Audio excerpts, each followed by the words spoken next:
पूरा विश्व आपकी मजदूरी देता है, तो जब ठाकुर जी के लिए मजदूरी करोगे वो नहीं देंगे? समझ गए कि इन शब्दों में सेठ कोई और नहीं है, इन शब्दों में मजदूरी कुछ और नहीं है। सेठ भगवान है, मजदूरी भागवत जी का पाठ है, और आज उसी का वेतन देने के लिए आए हैं। और देखने के एक क्षण बाद वे सारे अक्षर अंतर ध्यान हो गए, और जिस वेशभूषा में ठाकुर जी उस ब्राह्मण के घर आए थे वही स्वरूप उस पन्ने पर प्रकट हो गया। ठाकुर जी ऐसे करके खड़े हैं और मधुर दर्शन दे रहे हैं। पत्नी को समझाया, कोई और नहीं थे, साक्षात गोपाल जी आए थे। तो वही सब देखे। उस दिन के बाद से पत्नी ने भी नियम ले लिया, वो भी ब्राह्मण देवता के सन्मुख बैठ करके भागवत जी का पूरा पाठ सुनने लगी, और एक समय आने पर संपूर्ण परिवार एक साथ भगवान के वैकुंठ धाम में विराजमान। ऐसी भागवत जी साक्षात कृष्ण है, साक्षात कृष्ण है, भगवान का वांग्मय स्वरूप है। और इन वांग्मय स्वरूप को समझने की सामर्थ्य हम में ऐसे गुरुजनों से आती है, ऐसे गुरुजन ही हमको सिखाते हैं। इसलिए सौभाग्य है कि आज ऐसे आचार्य चरण पधारे। श्रीमद् भागवत जी के 2 मंगलाचरण कल हम लोगों ने सुने थे। तीसरा मंगलाचरण ये है, निगम कल्प तरोर गलितम फलम सुखमुखाद अमृतद्रव संयुतम। निगम कहते हैं वेद को, वेद रूपी कल्प वृक्ष का पका हुआ फल है श्रीमद् भागवत। ऋग्वेद, यजुर्वेद, सामवेद, अथर्ववेद, ये जितने भी वेद के स्वरूप हैं, उन वेदों का एक वृक्ष है, और उस वृक्ष का जो फल है वो श्रीमद् भागवत है। मतलब यदि आप भागवत जी का श्रवण करते हैं, भागवत जी का सेवन करते हैं, भागवत जी का निरुध्यासन करते हैं, तो आप समस्त वेदों का श्रवण कर रहे हो। सारे वेदों का सारम सारम समद्वितम, सबका सार भागवत जी में विद्यमान है, फल है। अच्छा एक बात, श्रीमद् भागवत जी को यहां कहा गया निगम कल्प तरोर गलितम फलम, फल। सब लोग ध्यान से सुनिए, इधर देखिए।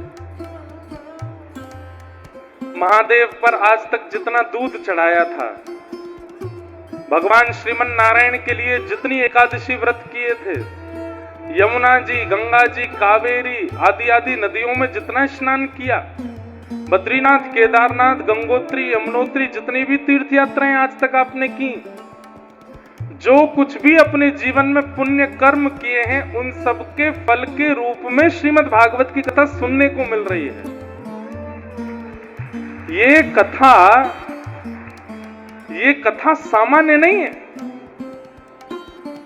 भागवत जी स्वयं फल हैं आपके पुण्य कर्मों का।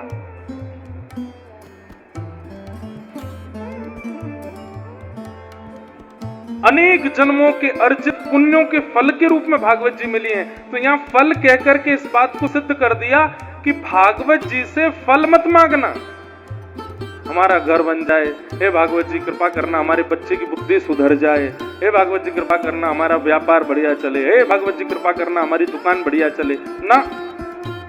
आप यहाँ फल नहीं मांग सकते, क्योंकि ये स्वयं फल मिल रहा है कथा सुनना।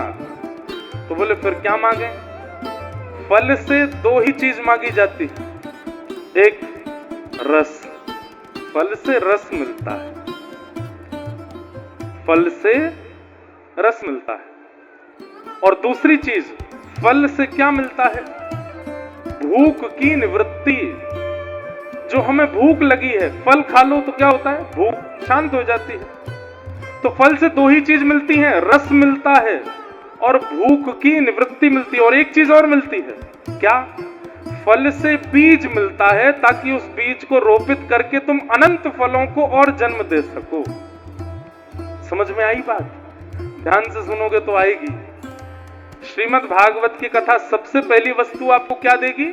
रस, क्योंकि ये फल है। इससे रस लो, लीलाओं का रस लो, सुंदर कथाओं का रस लो, भावों का रस लो। और उस रस में हमारे अरविंद जी महाराज बोल रहे थे, सब 16 डिग्री सेल्सियस एसी में बैठने वाले रसगुल्ला हैं। महाराज जी रसगुल्ला नहीं है, केवल गुल्ला है। रस तो अब इनमें डाला जा रहा है। केवल गुल्ला है। अच्छा, हमारे मथुरा वृंदावन के जो चाहे वैश्य हो, चाहे ब्राह्मण हो, चाहे क्षत्रिय हो, सब गुल्ला से ही है। वैसे भी गुल्ला जैसे ही हो गए हैं, और थोड़े थोड़े गुलाबी गुलाबी से और हो गए, तो गुलाबी गुल्ला गुलाब जामुन जैसे हैं। तो आप सब गुल्ला तो बन गए हो, लेकिन उस गुल्ला को रस दिलाने के लिए कथा में आ रहे हो। तो भागवत जी फल है, और फल से सबसे पहली वस्तु क्या मिलती है? रस। अरे जब कोई लीला प्रारंभ होती है तो नेत्र बंद हो जाता है, जब कोई कीर्तन प्रारंभ हो जाए तो भुजाएं खड़ी हो जाती हैं। जब किसी को रस मिलता है, इधर देखो, यहाँ देखो, यहाँ देखो, यहाँ देखो, और कहीं मत देखो। हम 4 घंटे केवल आपको अपने आप को दिखाने आते हैं। देख लीजिए, मत देखिए इधर उधर कहीं भी, नजर नहीं लगेगी हमको। खूब देख लो। हमारी माता जी खूब सारे नारायण कवच याद करके हमको भेजती है, कोई नजर वाली बात नहीं। आप लोगों को इधर उधर देखना ही नहीं है, इधर देखो बस। 4 बजे से पहले पूरी दुनिया देखिए, 7:30 बजे के बाद पूरी दुनिया देखिए, 4 से 7:30 बस हमको देखिए। भागवत जी देखिए, यहाँ देखिए, बस और कहीं नहीं देखो। चाहे कुछ हो जाए, ये सारी आपकी परीक्षाएं होती हैं। बीच में फुब्बारे चलते हैं, कभी ये हेलीकॉप्टर उड़ जाता है, कभी कहीं से कुछ गिरने लगता है, ताकि आप लोगों का मन इधर उधर जावे। मत करो ध्यान। फल से पहली वस्तु क्या मिलेगी? रस। भागवत जी रस देती। अरे जब प्रसंग आएंगे ना ठाकुर जी की मधुर लीलाओं के, डूब जाओगे उस रस। भागवत जी दूसरी वस्तु क्या देती हैं? फल क्या देता है? भूख की निवृत्ति। भूख शांत होती है। तो भूख क्या है? किसी को धन कमाने की भूख है, किसी को ऐश्वर्य पाने की भूख है, किसी को बहुत नाम कमाने की भूख है, किसी को किसी और के होने की भूख है, किसी को कुछ पाने की भूख है। सारी भूख समाप्त होती है यहाँ पर। 7 दिन तक अनवरत कथा सुनने वाले व्यक्ति की कोई भूख नहीं रह जाती। उसको यश नहीं चाहिए, उसको कीर्ति नहीं चाहिए, उसको क्रेडिट्स नहीं चाहिए, फिर उसको वो एक ही स्थिति में आ जाएगा, नाथ जो मेरे लिए उचित हो मुझे दे दो, मैं कुछ कामना नहीं करूं। क्यों? मैं तृप्त हो गया।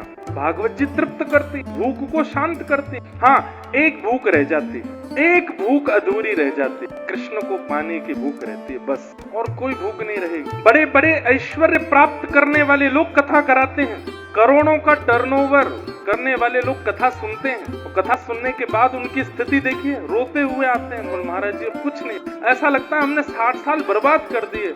अरे हमने कहा इतना बड़ा एम्पायर खड़ा कर दिया आपने। बोले सब व्यर्थ लग रहा है, ये लग रहा है असली वस्तु तो आज मिली जो 60 साल पहले मिलनी चाहिए। भूख निवृत्त करता है, जितनी भी भूख है संसार की उन सबसे निवृत्त कर देती है भागवत जी की कथा। तो पहली वस्तु फल रस देता है, दूसरी वस्तु फल भूख की निवृत्ति करता है, और तीसरी वस्तु फल बीज देता है। जय हो। आज आपकी भूमिका पर ही बोल रहे हैं, बोलो वृंदावन बिहार। तीसरी वस्तु क्या देते हैं? फल बीज देता है। बहुत गहरी बात है। बीज मिला है आपको, अब उस बीज को उचित मिट्टी देना, बीज को उचित जल देना, बीज को उचित सूर्य प्रकाश देना, और समय समय पर उस बीज के रोपण वृक्षारोपण की स्थिति देखते रहना, ये सब काम आपका है। तो श्रीमद् भागवत जी बीज दे देंगे आपको। अब उस बीज को रोपित करने के लिए हृदय को पहले उपजाऊ बनाना पड़ेगा। जैसे ही अपने हृदय को आप उपजाऊ बना दोगे, तो कथा में जो शब्द सुने हैं, जो वाक्य सुना है, जो विषय सुना है, उस बीज को हृदय में जाकर के बो दीजिए। ध्यान से सुनिएगा। हृदय उपजाऊ कैसे बनता है? जिस दिन कृष्ण विरह में नेत्र सजल हो जाए, समझ जाना हृदय उपजाऊ हो गया है। और कृष्ण विरह में नेत्र सजल इतनी आसानी से नहीं होंगे। खूब रसिकों की कथा सुननी पड़ेगी, खूब घिसना पड़ेगा अपने आप को रसिकों के चरणों में, तब जाकर के वो भावना प्रकट हो। उस समय क्या कीजिएगा?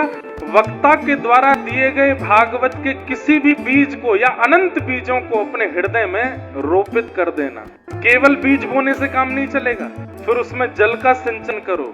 मीराबाई कहती हैं, ये अभिमान तो कभी मत कर लेना कि मेरे जीवन में कोई व्यसन नहीं आएगा, मुझको कोई अपनी ओर वशीकृत नहीं कर सकता, मेरा मन कभी किसी पर नहीं जा सकता। राम राम राम, इसने कितना गलत किया, मैं कभी नहीं कर सकता ना।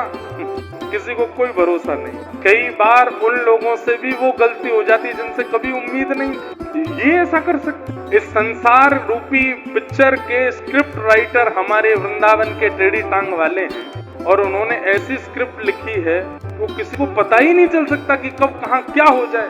बड़े बड़े योगी, बड़े बड़े व्यक्ति, बड़े बड़े साधु हिमालय पर हजारों वर्ष तपस्या करने के बाद भी फिसलते देखे हैं यहाँ पर, और अति नीच, अति अधम स्थिति में पड़े हुए भक्तों को भी जगन्नाथ जी के हृदय से लगा हुआ देखा है। सदन कसाई क्या करता है? रोज मांस काट करके और लोगों में बांटता है, बेचता है, और मांस विक्रय करता है। ये तो उसका अधम पाप है ही। उससे भी बड़ा अधम पाप क्या है? उससे भी बड़ा अधम पाप क्या है? तराजू में मांस को जिससे तोलता है वो कोई पत्थर नहीं है, साक्षात शालिग्राम भगवान। शालिग्राम भगवान से मांस को तोल करके बेच। कथा सबने सुनी। एक बार एक महात्मा निकले तो उन्होंने देख लिया कि ये तो शालिग्राम भगवान। सदन कसाई से बोला, अरे ये जो तुमने जो रख रखे हैं कोई पत्थर नहीं है, कोई वाट नहीं है जो इससे तुम तोलते हो, ये साक्षात शालिग्राम भगवान है, इनको दे दो। डर के मारे शालिग्राम भगवान दे दिए। उनको लेकर के महात्मा चले गए। महात्मा ने जाकर के बढ़िया पंचामृत अभिषेक किया, चांदी के सिंहासन पर बिठाया। रात में ठाकुर जी स्वप्न में आके रोने लगे। महात्मा बोले, क्या हो गया? बोले, मुझे वापस सदन के पास ही छोड़ के आओ, मुझे तो वहीं आनंद आ रहा है। समझ रहे हैं? बड़े बड़े योगी, बड़े बड़े जपी, बड़े बड़े तपस्वी, बड़े बड़े त्यागी, बड़े बड़े वैरागी, उनको ठाकुर जी मिल नहीं रहे हैं। और कहां वो अधम स्थिति का जो मांस विक्रय करने वाला सदन कसाई, उसके लिए जाने के लिए ठाकुर जी रो रहे हैं। मुझे उसी के पास जाना है। इसलिए ये अभिमान कभी मत कीजिएगा कि मैं बहुत नियम से रहता हूँ, मैं बहुत संयम से रहता हूँ, मैं बड़े शास्त्रों का अनुमूलन करता हूँ, मैं जो है बड़ी गुरु आज्ञा और वैष्णव संत आज्ञा में रहता हूँ, मेरे ऊपर कोई प्रभाव नहीं होगा ना। कहीं भी कुछ भी हो सकता है।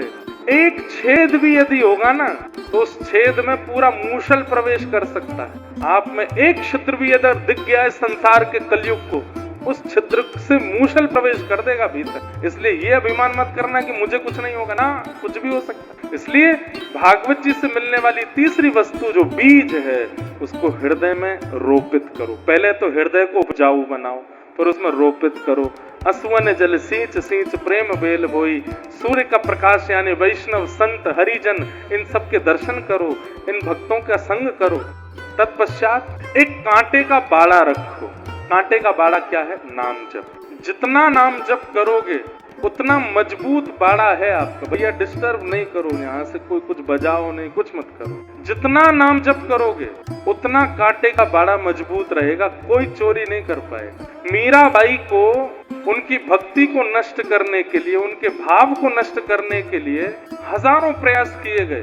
मन चले लोग कितने मीराबाई के पीछे लगे रहते थे। सुंदर तो थी वे, स्वरूप की सुंदर। एक मन चला व्यक्ति उनके पीछे लग गया तो भक्तिमती मीराबाई समझ गए। उस व्यक्ति ने कुछ प्रस्ताव भी जारी किया तो मीराबाई ने संतों के बीच में बिस्तर लगा दिया और बोले कि तुम्हारा जो भी भाव है ये सब संत चारों ओर बैठे हैं, इन सब के बीच में प्रकट करो। मैं तो संतों के बीच में रहती हूँ, इन सब के बीच में प्रकट करो। तो उसको इतनी लज्जा हुई अपने भाव पर, मीराबाई के चरणों में प्रणाम करके चला गया। इसे कहते कांटे का बाड़ा।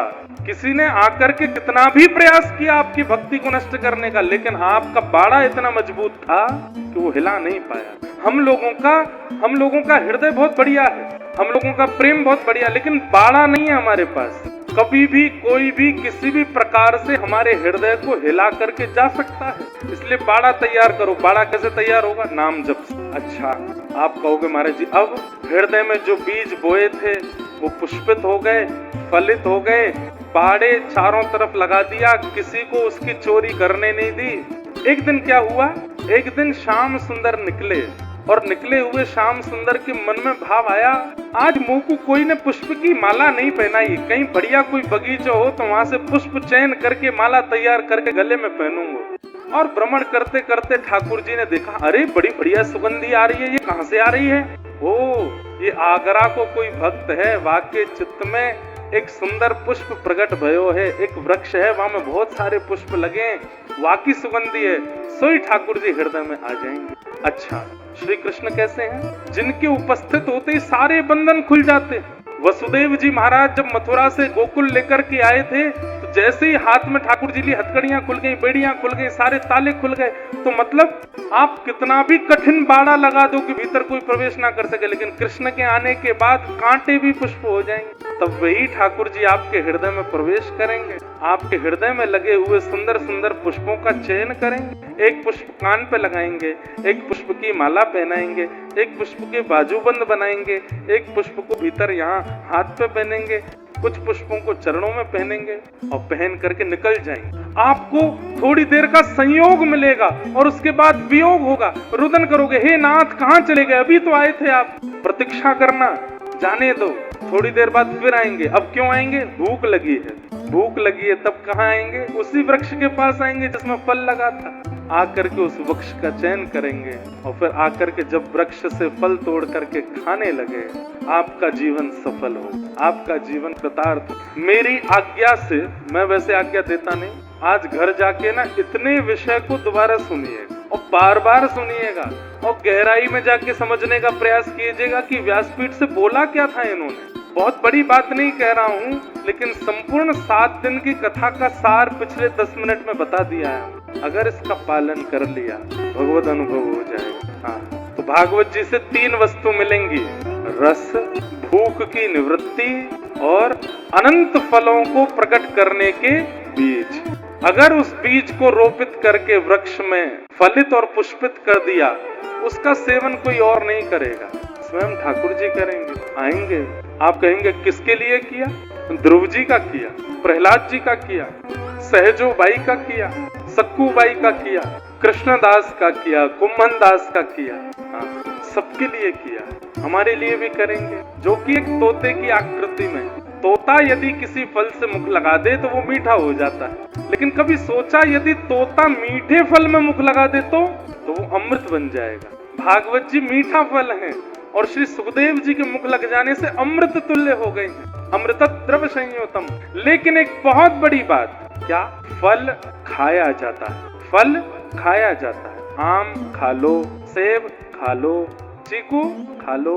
यदि आगरा, वृंदावन, मथुरा, दिल्ली में रहने वाला व्यक्ति कहने लग जाए सेब पी लो, तो हम लोग कहेंगे, ए भाई उत्तर भारत के हो, बंगला भाषा क्यों बोलते हो? बंगला में कभी कभी कई चीजों को पीने के लिए बोल देते हैं, लेकिन यहाँ पर स्पष्ट लिखा है।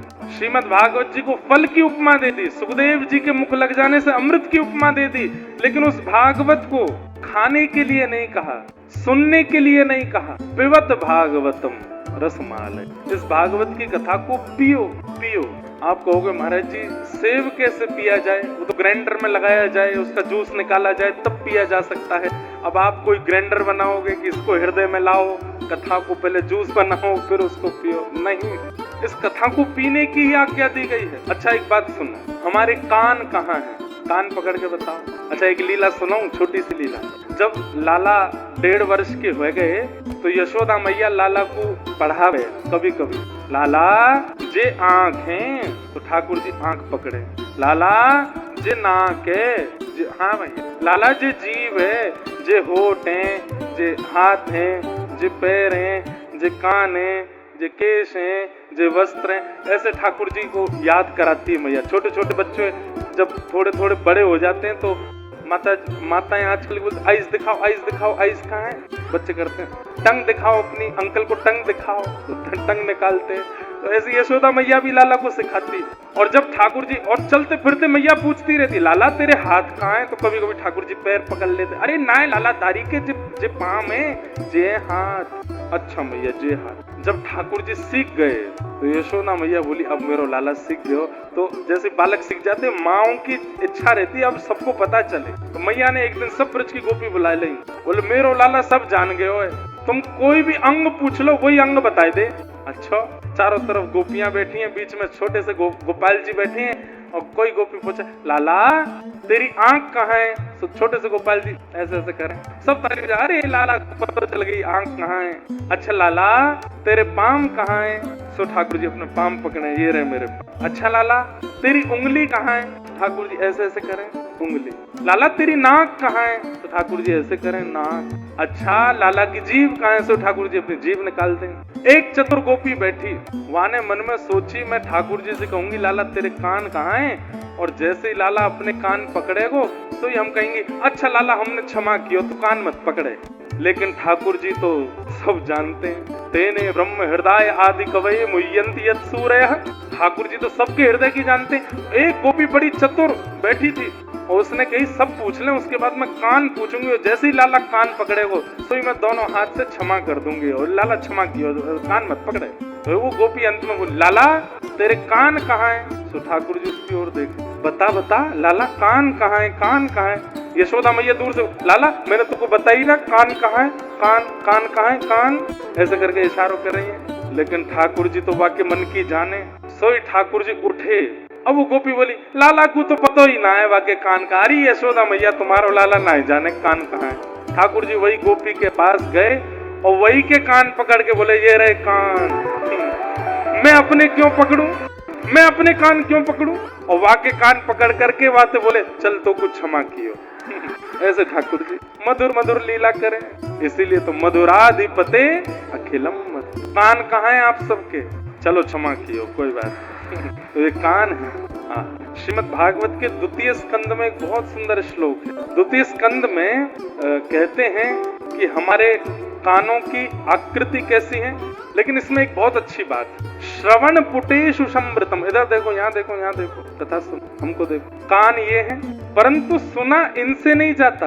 सुनने वाला यंत्र अंदर होता है। सुनने वाला पर्दा हो चाहे यंत्र हो, कभी भगवान ना करे कान कट जाए तो क्या सुनाई नहीं देगा? सुनाई देगा। तो कभी सोचा कि इसको बनाने की क्या जरूरत थी? फिर इसका कोई औचित्य नहीं है। कुंडल पहनने के लिए बनाया बस। हमारे पिताजी कहते हैं चश्मा पहनने के लिए बनाए। यदि कान नहीं होते तो यहाँ कील ठुकवानी पड़ती, सब उस पर चश्मा टांग के चलते।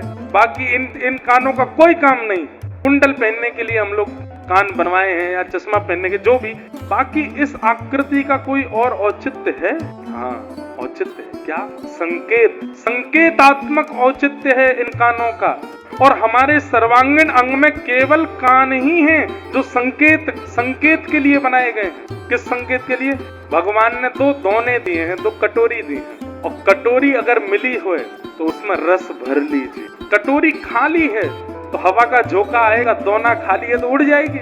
इससे पहले क्या करो, जब भंडारे में जाते हैं ना, तो जब तक परोसने वाला आता नहीं, कई लोग ऐसे बैठे रहते हैं। आमरस डाल जाओ, उड़ रहे हमारे दोना, कभी उड़ के उधर जा रहे हैं, उधर जा रहे हैं, उसको पकड़ के बैठे रहते हैं। कई लोग उन दोनों को लेकर के एक के ऊपर एक धर के उनको जेब में धर लेते हैं। जैसे जैसे सामग्री आती है, एक दोना जेब से ही निकालते हैं। भंडारे में भी बड़ा आनंद आता है। ठीक वैसे ही हम आप सबको परोसने के लिए दो दोने दिए ठाकुर जी। इनका कोई और काम नहीं है, ये दो दोने हैं। लेकिन आज तक इनमें कोई रस हमने भरा नहीं। एक दिन आएगा जोर का झोंका, उड़ा ले जाएगा हम। वो झोंका आवे उससे पहले पहले क्या करो? बोले कृष्ण राम रस से इन दोनों को भर लीजिए। और इन दोनों को भर के पिबत भागवतम रसमालयम मुहुरहो रसिका भुवि भावुका। भागवत की कथा को पियो, खूब पियो।